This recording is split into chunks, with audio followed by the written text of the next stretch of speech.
আপনারা ফেসবুকেই দেখতে পাচ্ছেন, ওনার সব আপডেট ফেসবুকেই পাওয়া যায়। সো আমার আর নতুন করে বলার কিছু নাই। Thank you. যেমন বাঙালির হয় না, মেকআপ না করলে আমাদের আর্টিস্টদের হয় না। সো মেকআপ আর্টিস্টরা হচ্ছে আমাদের সবচেয়ে বড় বন্ধু, যারা আমাদেরকে সুন্দর করে প্রেজেন্ট করে আমাদের দর্শকদের সামনে।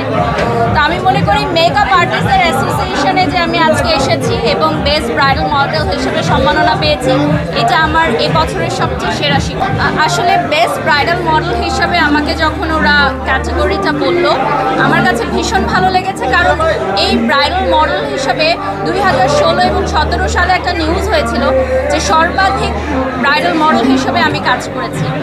তো সেই জায়গা থেকে আমার মনে হয়েছে যে এই ক্যাটাগরিটা আমি ডিজার্ভ করি, এবং এত বছর পর যেটা রিকগনাইজেশন হচ্ছে, এটার জন্য মেকআপ আর্টিস্ট অ্যাসোসিয়েশনকে ধন্যবাদ। নাথিং, আমার কোনো কিছু দরকার নাই, কারণ ন্যাচারাল সবসময় আমি এটাকে প্রেফার করি, প্রচার করি। এবং আপনি দেখবেন আমি বিভিন্ন লাইভে, আমি যখন বাইরে বের হই, আমি কোনো লিপস্টিকও পরি না, একদম বেয়ার ফেসে যাই, একদম without makeup, natural beauty always. Definitely Bangladeshi product হোক আর বিদেশি প্রোডাক্ট হোক, আমরা সব প্রোডাক্ট নিয়ে কাজ করি।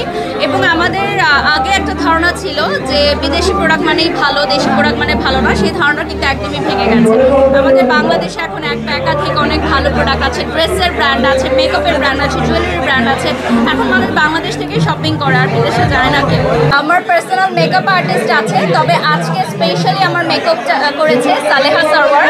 উনিও বাংলাদেশের একজন স্বনামধন্য মেকআপ আর্টিস্ট। আপনি বললেন যে সব প্রোগ্রামের মধ্যে থেকে আপনারকে আকর্ষণটা কেড়ে নেয়, তো এই জন্যই আমি চাই যে প্রোগ্রামে হাজার মানুষ, হাজার সেলিব্রিটির মধ্যে থেকে আমাকে দেখুক। এবং ব্র্যান্ড প্রমোটার হিসাবে আমি যে সেক্টরে এখন কাজ করছি, এখান থেকেও যে মেয়েরা একটা সুন্দর ইমেজ নিয়ে চলতে পারে, সেটা আমি চাই যে আমাদের পরবর্তী জেনারেশন যারা আছে এই পেশাটায় আসতে।